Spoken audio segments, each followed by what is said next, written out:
আসসালামু আলাইকুম।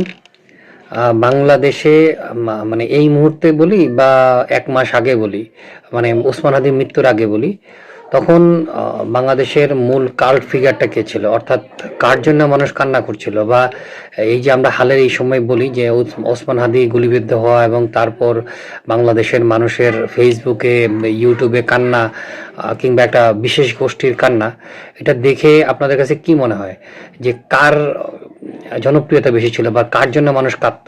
ওসমান হাদি। কারণ এই মুহূর্তে বাংলাদেশের রাষ্ট্র থেকে শুরু করে সকল পর্যায়ে ওসমান হাদি ছাড়া কিছুই নেই। আর তাসনিম যারা, ওর তো আসলে অবস্থানই নেই। উনি যখন আমাদের 2024-এ আন্দোলন হলো, গণ আন্দোলন হলো, যে আন্দোলনের ভিতরে ওসমান হাদি কোনো একটা অংশে ছিল, কিন্তু তখনও তার চেহারা বা তার প্রতিচ্ছবি আমাদের চোখে আসেনি। ওসমান হাদি নামে কাউকে আমরা শুনিনি, মানে অ্যাটলিস্ট আমি শুনিনি, এবং আমার ধারণা মিডিয়াতে কেউই শুনেনি ওসমান হাদি। হঠাৎ করে ওসমান হাদি একটা ফিগার তৈরি হলো, সাদিক কায়েমদের মতো, যারা গোপন ছিল, প্রকাশ্যে আসতে শুরু করলো। ওসমান হাদি হয়তো রাস্তায় ছিল, সাদিক কায়েমরা রাস্তায় ছিল না, তারা পেছন থেকে রাতের অন্ধকারে ছিল। আর তাসনিম যারা, ওর তো কোনো মানে অবস্থানই ছিল না তো জুলাই 24-এর আন্দোলনে। কিন্তু তাসনিম যারা, ওসমান হাদি তাও রাস্তায় যেহেতু ছিল, তাকে আমি বলতে পারি যে তার কিছুটা সম্মান সে প্রাপ্য। তাসনিম যারা, ও তো লন্ডনে বসে বসে ইউটিউবের ভিডিও বানাচ্ছিল, লোকজনকে বিভিন্ন স্বাস্থ্য সেবার ব্যাপারে টিপস দিচ্ছিল। হঠাৎ করে সে বাংলাদেশের রাজনীতিতে আবির্ভাব হয়ে গেল, এসে সে জুলাই যোদ্ধা হয়ে গেল। মানে অনেকটা আওয়ামী লীগের আমলে যেসব মুক্তিযোদ্ধা সার্টিফিকেট পাওয়ার মতো জুলাই যোদ্ধা হয়ে গেল।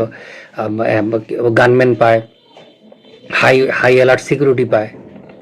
মানে মানে মানুষজন তাকে ভালোবাসে না বাসে না, সেটা আমরা জানি না। মানে কিন্তু মিডিয়ার কল্যাণে আমাদেরকে মানতে হবে যে তাকে সবাই খুব ভালোবাসে। তার প্রমাণ হচ্ছে যে সে ২৯ ঘন্টার ভিতরে তার যে মানে ফান্ডিংয়ের জন্য ৪৬ লক্ষ টাকা, নির্বাচনের জন্য ফান্ডিংয়ের জন্য ৪৬ লক্ষ টাকা সে অর্জন করে ফেলেছে। মানে এটা বিশাল আশ্চর্যজনক ব্যাপার না যে ২৯ ঘন্টায় ৪৭ লক্ষ টাকা সে জোগাড় করে ফেলেছে। হোয়ারেস তার চেয়ে জনপ্রিয় হাদি। সে ৭ নভেম্বর থেকে ৩০ নভেম্বর পর্যন্ত তার একটা, আমি তার ফেসবুক পোস্ট থেকে নিলাম, সে মাত্র ১৫,৪০,০০০ টাকা জোগাড় করতে পেরেছিল ২৩ দিনে। হাদির মতো একজন বিশাল জনপ্রিয় ব্যক্তি, যার জন্য সারা বাংলাদেশ কাঁদছে, তার ফান্ডিং ১৫,৪০,০০০ টাকা সে জোগাড় করতে পারলো। আর যারা মাত্র ২৯ ঘন্টায় সে ফান্ডিং করে ফেললো ৪৬ লক্ষ ৪৭ লক্ষ টাকা সে কালেক্ট করে ফেললো। মানে বিষয়টা কি চিন্তার বিষয় না যে তাসনিম যারা এই বাটপারিটা কেন করতে যাচ্ছে? অবৈধ টাকা বৈধ করার জন্য তাসনিম যারার যে খেলাটা খেলছে, যদি আপনি না বুঝেন, আপনি জাস্ট একটু চোখ বুলিয়ে দেখবেন। তাসনিম যারা শেয়ার করা তার ব্যাংক অ্যাকাউন্টে, যে যারা ব্যাংকে টাকা দিয়েছে তাদের অ্যাকাউন্টে আপনি দেখবেন ১০০ টাকা, ৫০ টাকা, তারপর হচ্ছে যে ১০০ টাকা, ১০০০ টাকা, এই সামান্য সামান্য টাকা দিয়ে, মানে অর্থাৎ হলো যে প্রায় ১.৫ থেকে ২ লক্ষ লোক তাকে ফান্ডিং করেছে। বিশ্বাসযোগ্য? মানে আপনি বিশ্বাস বিশ্বাস করতে পারেন, কারণ আপনার বিশ্বাসের উপর তো আমার হাত নেই। আপনি রাজাকারকেও বিশ্বাস করবেন, আপনি যদি কেউ বলে যে জান্নাতে জায়গা বিক্রি করা হয়, আপনি সেটাও বিশ্বাস করবেন, আপনি চাঁদেও জায়গা কিনবেন, আপনি মঙ্গলেও জায়গা কিনবেন, তাহলে এটাও আপনি বিশ্বাস করতে পারেন। তাসনিম যারাকে সবাই ভালোবেসে ২৯ ঘন্টায় টাকা দিয়ে দিয়েছে। আর যে ফিগার, অর্থাৎ ওসমান হাদির মতো ফিগার, যার জন্য সারা বাংলাদেশ নাকি কাটছে, মানে আমি কাঁদি নাই, আর কিন্তু আমাকে কাঁদতে হবে, সরকারি আইন অনুযায়ী আমাকে কাঁদতে হবে, অনেকটা কমিউনিজমের মতো, অর্থাৎ উত্তর কোরিয়ার মতো সিস্টেম, যে আমার চোখে পানি আসতে হবে হাদির জন্য। অবস্থাটা এই অবস্থায় যেখানে দাঁড়িয়েছে, সেই জায়গাতে আপনারা তাসনিম যারা ২৯ ঘন্টায় সে ৪৭ লক্ষ টাকা জোগাড় করে ফেলেছে, তাকে জনগণ এত ভালোবাসে।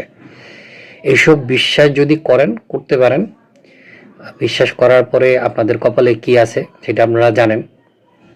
তাসনিম যারা আবার সে লন্ডন ফিরে যাবে, যেহেতু তার যুক্তরাজ্যের নাগরিকত্ব আছে বলে শোনা যায় না, এটাই সত্য।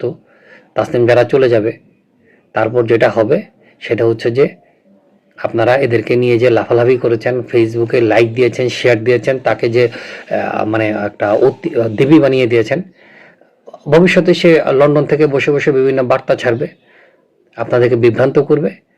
আর তার উদ্দেশ্য যেটা, সেটা সফল হবে, অথবা অন্য কারো উদ্দেশ্য সফলের জন্য সে বার্তাগুলো ছাড়বে। অতএব এই তাসনিম জারারা যেই বার্তাগুলা দিচ্ছে, তাসনিম জারাদের বার্তাগুলা ভিজুয়াল করছে, সেটা বিশ্বাস করবেন না। কারণ বিশ্বাস করার বিন্দুমাত্র কারণ নেই। তাসনিম জারাদের বাংলাদেশে কোনো ভিত্তি নেই, তাসনিম জারাদের কোনো রাজনৈতিক ভিত্তি নেই। তার প্রমাণ তারা দিয়ে দিয়েছে। তাদের লোক সাপ্লাই দিয়েছে জামাত ইসলাম। তারা এখন শেষ পর্যন্ত সকাল বাংলাদেশের সব জায়গায় ঘুরে এখন জামাত ইসলামের কাছে গিয়ে এখানে যদি কিছু ভোট টোট তারা কালেক্ট করে, অর্থাৎ তাদের যদি নির্বাচনের ক্যাম্পিং করার জন্য কিছু লোক সাপ্লাই পায় জামাতের কাছ থেকে, সেই জন্য তারা তার কাছে গিয়েছে। এছাড়া কি বলে যেন এনসিপির আর কোনো মানে সারা বাংলাদেশে কোনো ভিত্তি নেই। যে বৈষম্যমূলক ছাত্র আন্দোলন বলেন, যেটাই বলেন, যেটার ভিত্তিতে তারা গড়ে উঠেছিল, সেখানের মধ্যে শিবির যারা ছিল তারা তাদের দলের নির্দেশে ওদের সাথে ছিল। যারা বিএনপি ছিল একটা বিশাল অংশ, তারা সরে যাওয়ার কারণে শুধু যে সময় দেখা যেত পুরো জনসভায় লোকারণ্য, সেই জায়গায় মাঠটা থাকে প্রায় ফাঁকা। এবং শিবির না থাকলে সেখানে কোনো মানুষই থাকে না, টাকা দিয়েও মানুষ আনতে পারে না। তো এই যখন অবস্থা, এই দলের লোকজন আপনাদেরকে নয়া বন্দোবস্তর নাম করে আমাদের সাথে যে ধোঁকাবাজি খেলাটা খেলছে, ইউনূস সরকারের বা ইউনূসের মদদে নয়া বন্দোবস্তের নাম করে তারা স্বচ্ছ আপনার টাকা দিয়ে সে নির্বাচন করবে, নির্বাচন করে আপনাকে সে শাসন করবে বা আপনার উপর ছড়ি ঘোরাবে। এই চিন্তা ভাবনা সে করে আপনাদেরকে বোঝানোর চেষ্টা করছে, যে বুঝটা দেওয়ার চেষ্টা করছে। আসলে তারা কখনোই জনগণের ছিল না, তারা জনগণের হওয়ার কোনো সুযোগই নেই। জনগণের কাছে যেতে হলে, জনগণের নেত্রী হতে হলে বা নেতা হতে হলে যে পরিমাণ ক্যালিবার এবং যে পরিমাণ শ্রম দেওয়া দরকার, যে পরিমাণ ধৈর্য থাকা দরকার, কোনোটাই তাদের নেই। তারা ক্ষমতার মসনদে বসে নেতা হতে চেয়েছে, ক্ষমতার মসনদে বসে নেতৃত্ব দিয়েছে। যখন ক্ষমতার মসনদ অর্থাৎ নির্বাচনের পরে যখন মসনদটা চলে যাবে, তাদের সাথে কেউ নেই, তারাও আপনাদের সাথে নেই। অতএব এইসব এনসিপির যে নেতৃবৃন্দ বা যারা ইউনূস সরকারের চাপিয়ে দেওয়া, জামাতের চাপিয়ে দেওয়া নেতৃবৃন্দ, এগুলোকে পরিহার করুন। ধন্যবাদ।